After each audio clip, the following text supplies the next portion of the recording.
The stars over Earth shone brighter that night. Cities across the planet were alive with joy. Fireworks exploded in the sky. People danced in the streets, cried with relief, and hugged strangers. News channels all said the same thing. Peace has been signed. The war is over. After 12 long years of fighting the alien alliance called the Virex Union, Earth had finally received a message. It was a formal peace treaty sent from the Virex High Council itself. The message was clear. We choose peace. We choose unity. But deep under the Pacific Ocean, in a place no civilian knew existed, a secret human base named Echelon 9 received something else. It came just minutes after the peace message. A second signal. Hidden. Encrypted. Dangerous. Commander Reyes, a man who hadn't smiled in a decade, stood in the cold control room of Echelon 9. His eyes were fixed on the monitor. Green letters rolled across the screen. They weren't written in English or Virex script. They were a hybrid code, one that hadn't been used since the beginning of the war. A young analyst beside him whispered, "Sir, it says, peace is not peace. Prepare for Phase 2. Rice didn't blink. He slowly leaned forward and read the message again. His voice was cold. Get me access to Global Command. Now. But up above on the surface, the world didn't want bad news. The President of Earth's United Council appeared on every screen, every device saying, "We are proud to welcome the Virex Union as our partners. Today, we turn swords into bridges. Today, we heal."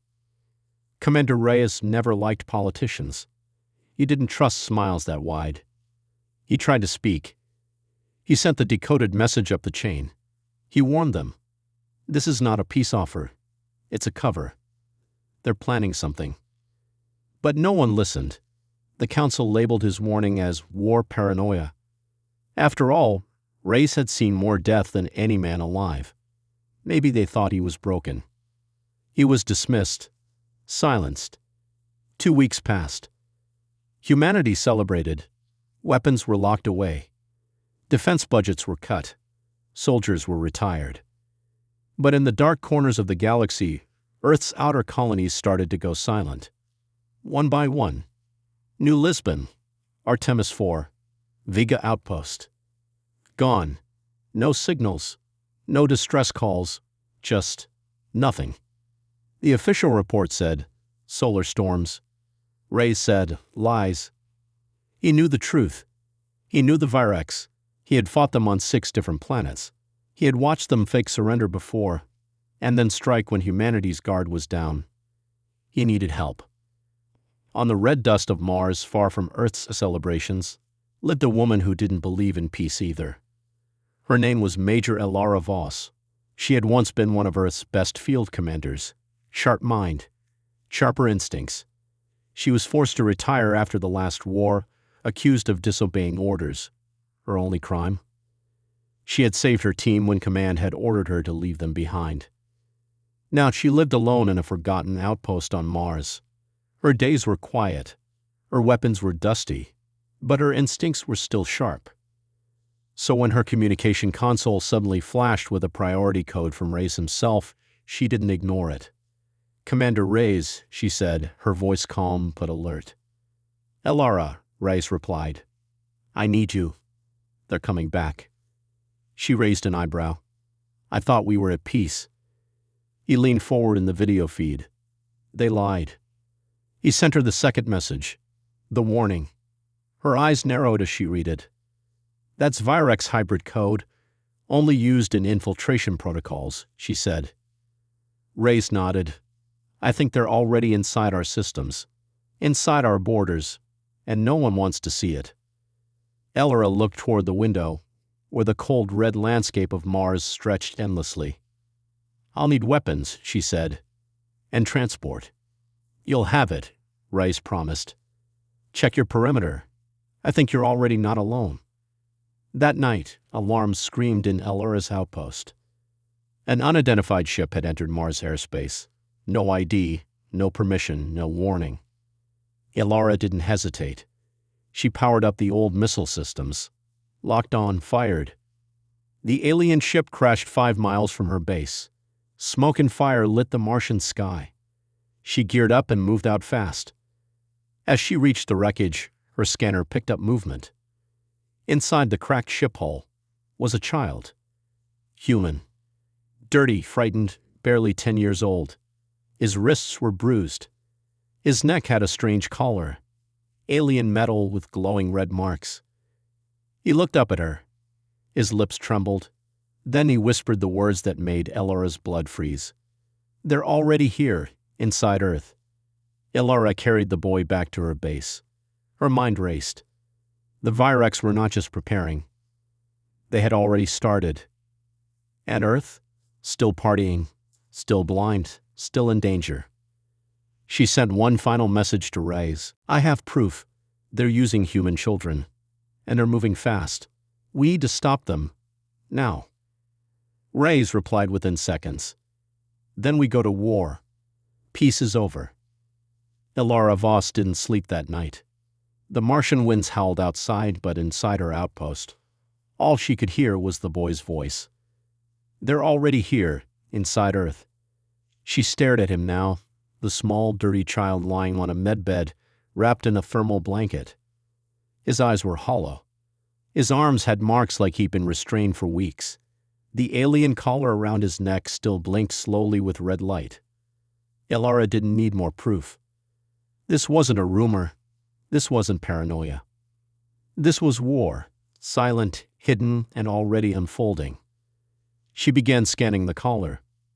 Old instincts kicked in. Years of battlefield command. Years of decrypting alien tech. She hadn't lost her edge. The collar wasn't just a restraint. It was a tracker. And worse, it was a transmitter. It was sending signals, constantly, to somewhere deep in Earth space. She cursed under her breath. Elora to Reyes, she called through the encrypted channel.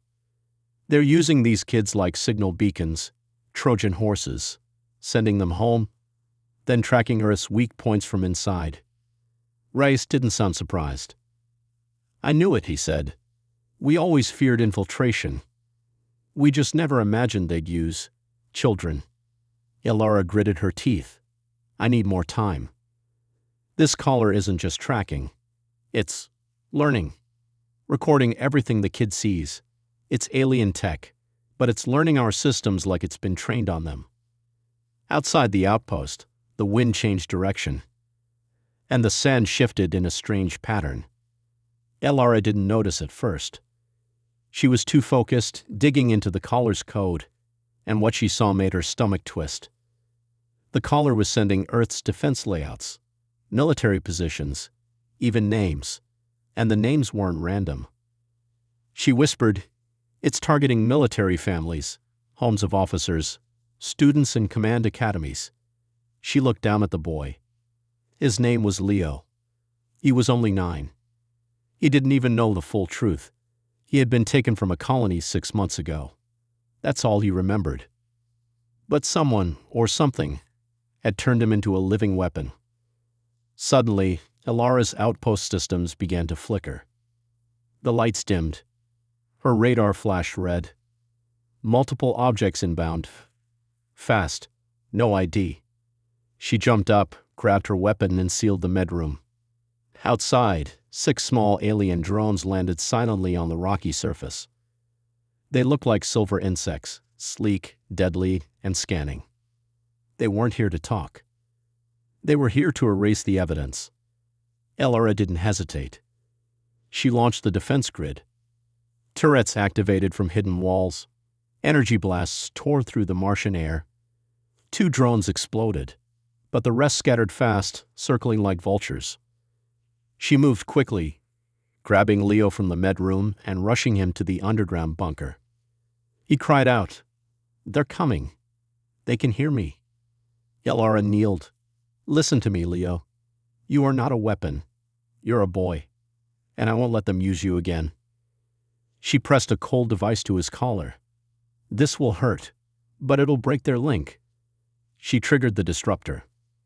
Leo screamed, the collar sparked, and then silence. The signal was dead. For now. Meanwhile, back on Earth, Commander Reyes received a short alert from Elara. They're inside. I've disabled one of their trackers, but they're watching, listening, everywhere. We need to start evacuations, quietly. But Reyes knew that wouldn't be easy. He was no longer in command. He had been pushed aside, branded a relic of war. The Council wanted peace or the illusion of it.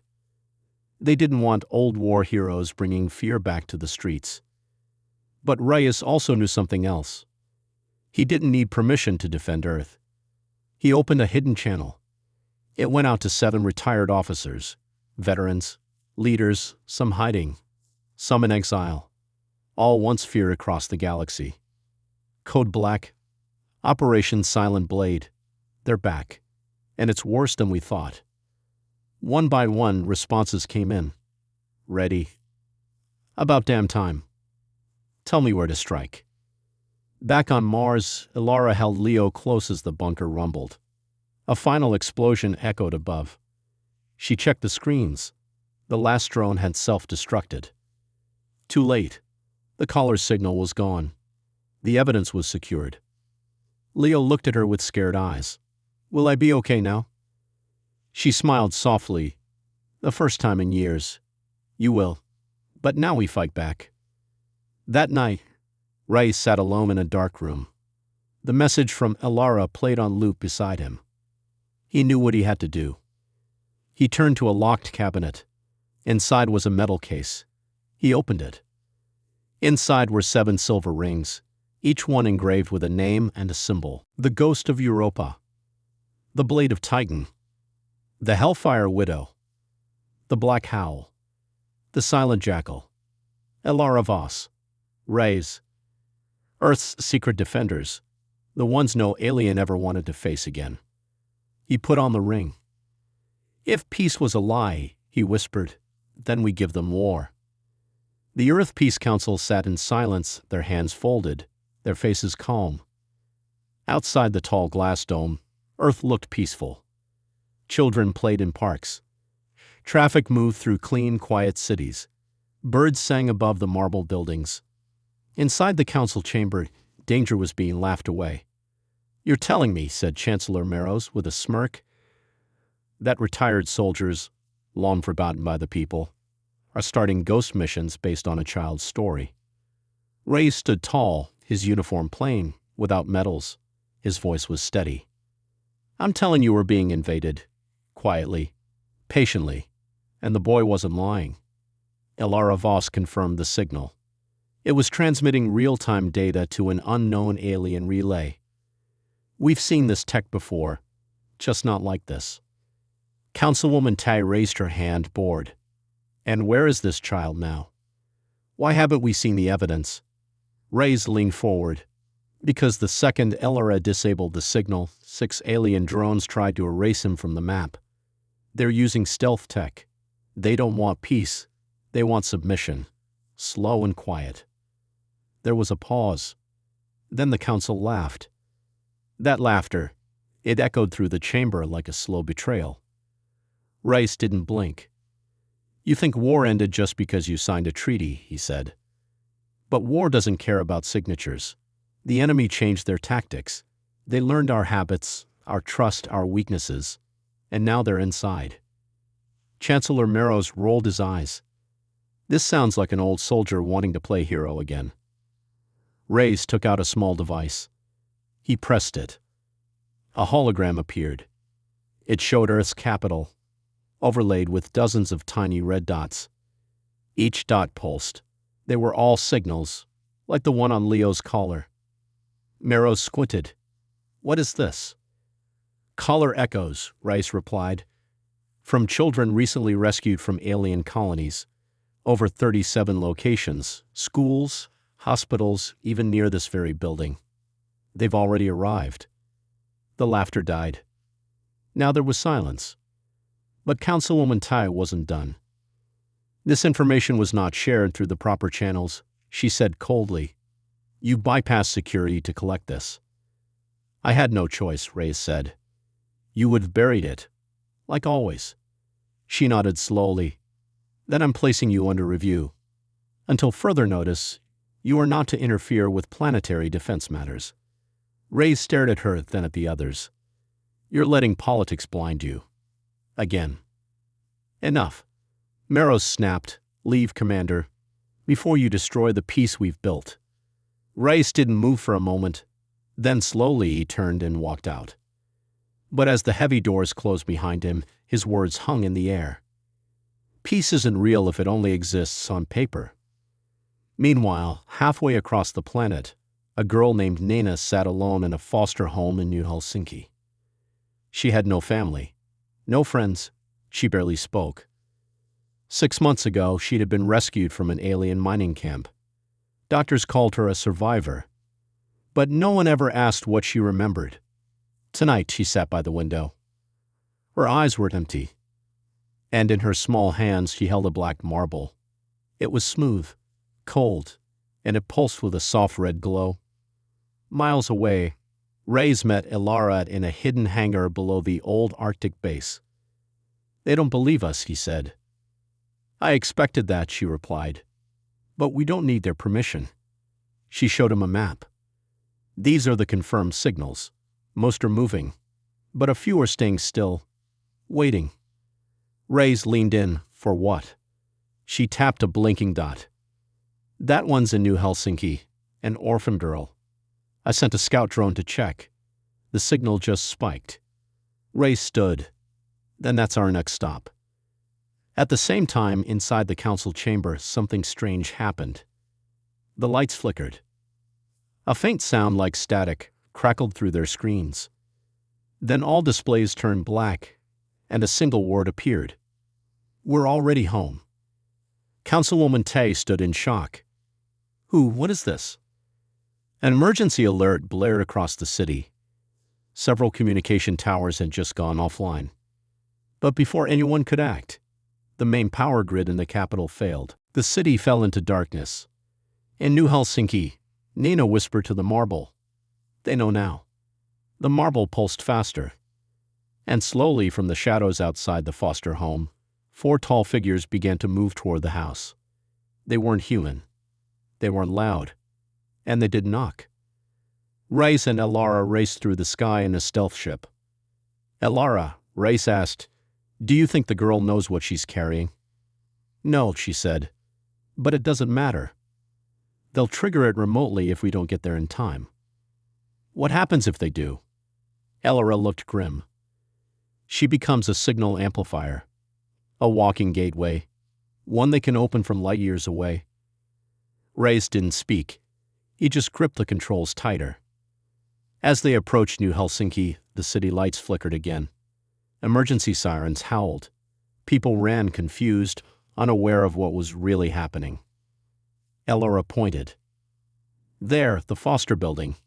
I see heat signatures inside. The ship lowered fast. Inside the house, the figures reached the girl. One of them extended a claw. Nana looked up and smiled. But before the creature touched her, the roof exploded. Reyes dropped in, weapon drawn.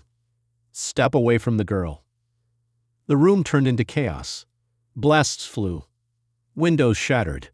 The aliens vanished into smoke. Elara rushed to Nina and grabbed the marble. It burned in her hand like fire and ice at once. She shouted, Rise, the signal's active. Destroy it. I can't. It's tied to her. Reyes looked into Nina's eyes.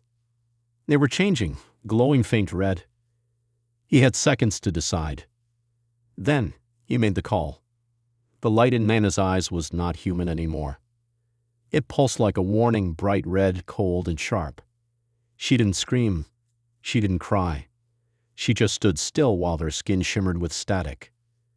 Reyes pointed his weapon at the marble in Elara's hands. Can we destroy it? No, she shouted. It's alive now. It's linked to her neurons. If we destroy it, she dies. And worse, it might release a beacon. A beacon. That one word stopped Reyes cold. Behind him, the wall was still cracked from the earlier explosion. Smoke drifted in. The alien figures had vanished, but he knew they hadn't gone far. "We have less than a minute," Elara said. "That signal is searching. If it connects to orbit, they'll send the real ones." Reyes moved fast.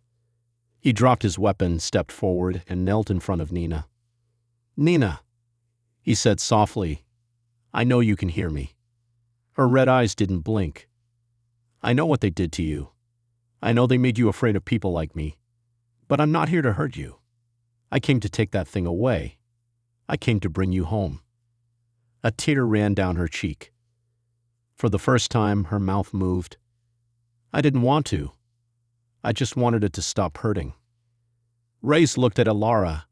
"She's in control, just barely." Suddenly, the building shook.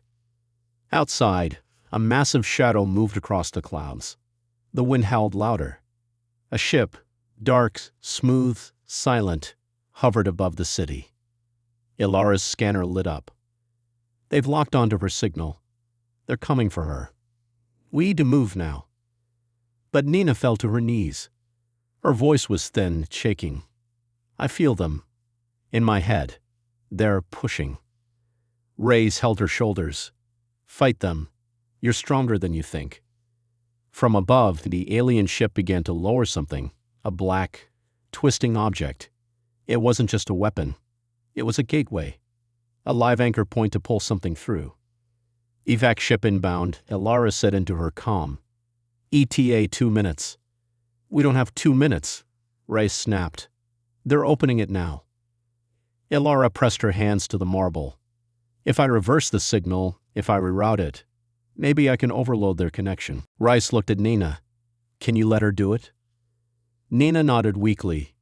"It hurts, but yes." The marble began to glow white-hot in Elara's hands. She screamed. Sparks flew from her wristpad. The alien ship above shuddered. And for 1 second, just one, the signal flickered. That second was enough. The gateway twisted in on itself. The black object cracked. And with a scream like tearing metal, it exploded midair, far above the city. The shockwave hit the clouds and vanished into silence. The alien ship vanished with it. Reyes fell to the floor, breathing hard. Elara's gloves were burned. Her hands were bleeding. But Nina's eyes were normal again. She blinked. Then she whispered, "Did I stop it?" Reyes smiled. "You just saved the city." But Elara looked grim. "Only this one. That was just one node. There are dozens more across the planet. Kids like her, all holding keys they don't understand." Reyes helped Lena to her feet. "Then we save them all. One by one, if we have to." Back at the council chamber, panic had taken over. Dozens of reports flooded the screen. Energy weapon detected over New Helsinki. Unknown aerial object destroyed. Signal interference from planetary orbit neutralized. Chancellor Merrows stared in silence. Councilwoman Tai whispered, "That was a warning, wasn't it?" Merrows nodded slowly. "They've been preparing for years. And we laughed at the ones who tried to warn us." A younger officer turned toward them. "We just received a secure message from Commander Reyes." "Play it," Tai said. The screen lit up with Reyes' face. Dust and blood marked his uniform. He looked tired, but alive. "You ignored us. You ignored the children. You ignored the signals. But it's not too late, unless you choose comfort over truth again. This is a war we didn't start. But we'll finish it, if you give us the support we need." Then the message ended. No threats, no begging, just truth. Far away, in a quiet desert outpost, a man in dark armor stepped into a hidden room. Screens covered the wall. On one of them, a red dot blinked, then disappeared. He smiled. "They'd started fighting back," he said to the shadow beside him. A strange voice replied, "Shall we crush them now?" "No," the man said. "Not yet. Let them believe they're winning." He turned toward a steel vault. Inside were dozens of marbles, hundreds even. They stopped one signal, he whispered. But peace was always a lie. And war is what they were made for. The desert was silent. The sun was low, burning orange against the horizon. But inside the hidden bunker, a small light flickered on the wall. A single marble pulsing with red sat on a steel table. Across the room, a child lay sleeping on a thin cot. Her name was Kara. She was only 9. But the things inside her mind were not for children. Kara's dreams were filled with strange voices, cold whispers full of hate and control. "Open the gate. Open the gate." She tossed and turned. Suddenly, her eyes snapped open. She was sweating. Her breath was shallow. The room's shadow moved. A figure stepped forward, a man in dark armor, calm and cold. "Good morning, Kara," he said quietly. "You slept well?" Kara sat up slowly. Her voice was soft.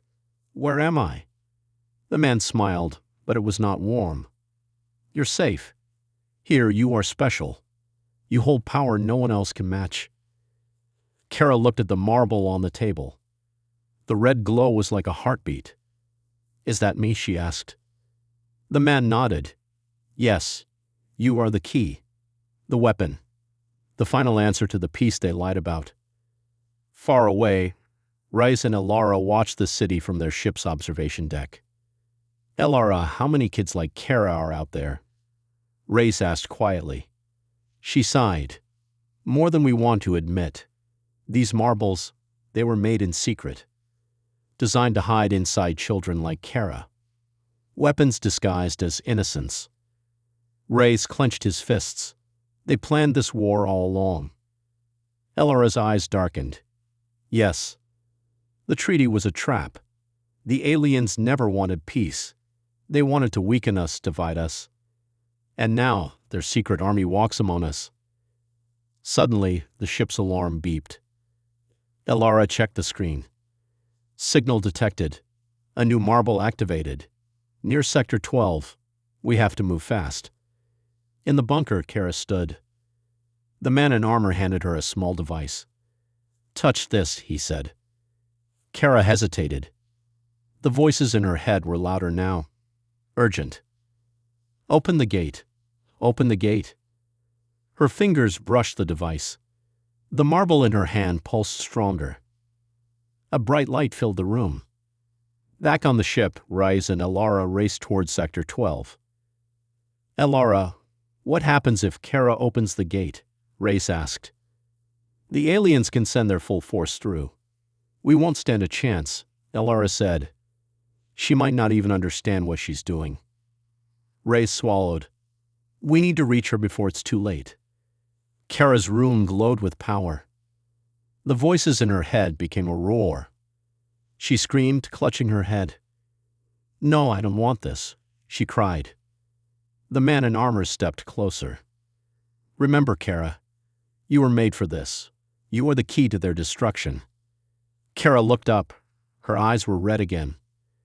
But inside, a small spark of resistance burned. She took a deep breath. "I choose to be more than a weapon." She closed her eyes and whispered, "I will fight." Outside, Rice and Elara landed. They burst into the bunker. Kara was standing, trembling but strong. The man in armor faced them. "You are too late," he said. "She will open the gate." Rice raised his weapon. "No. We fight for every child they tried to use." Kara stepped forward. "I don't want to be their weapon," she said. "I want to be free." The man in armor sneered. "You're theirs. You cannot escape." Kara shook her head. "I am my own person." Her marble glowed bright white. Rice and Elara stood ready. The battle was about to begin. The bunker shook. The walls groaned like they were about to collapse. Kara's marble glowed brighter than ever, pure white light pouring out, filling the room. The man in dark armor shouted, "Stop her. If that gate opens, the invasion begins." Rice took a deep breath and raised his weapon. "Elara, cover me," he called. Elara nodded and activated her shield generator. Outside, a distant rumble echoed. The air around them thickened, charged with energy. Kara's eyes flashed red for a moment, but then she pushed it back. She stepped forward, voice strong. "I'm not your weapon." She placed the marble device on the floor. Suddenly, the ground beneath them cracked open. A swirling black portal tore through the bunker floor. Through it, dark shapes moved, shadowy forms, impossible to see clearly. The gate was open. Rays fired at the shadows, but the bullets passed through like smoke. Elora shouted, "They're phasing through. Physical attacks won't work." Kara closed her eyes and focused. The marble's light pulsed with her heartbeat, forming a shield around her. She whispered, "I can stop this. I can close it." The dark shapes hissed and moved faster, flooding the room. Race and Elora fought back, pushing the creatures away with energy blasts. But there were too many. Suddenly, Kara screamed. Pain ripped through her body. Her marble cracked. Elora gasped. "No." The man in armor laughed.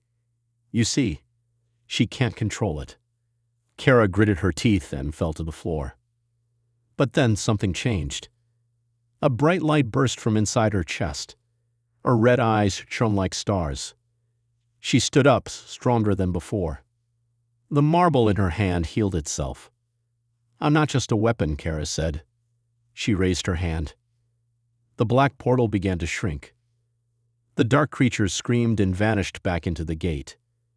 The swirling hole closed with a thunderous boom. The bunker was silent again. Race and Elora stared at Kara in shock. "How did you do that?" Race asked. Kara smiled weakly. "I remembered who I am. Not their tool, but a fighter for my people." Elora nodded, tears in her eyes. "You saved us all." But the man in armor was gone. Only a burning mark on the floor showed where he stood. Outside, the sky was clear. But the warning was clear too. The aliens had lied about peace. The war was not over. Back at the command center, the council watched the live feed. Chancellor Meros said quietly, "We underestimated them. But humanity is stronger than we thought."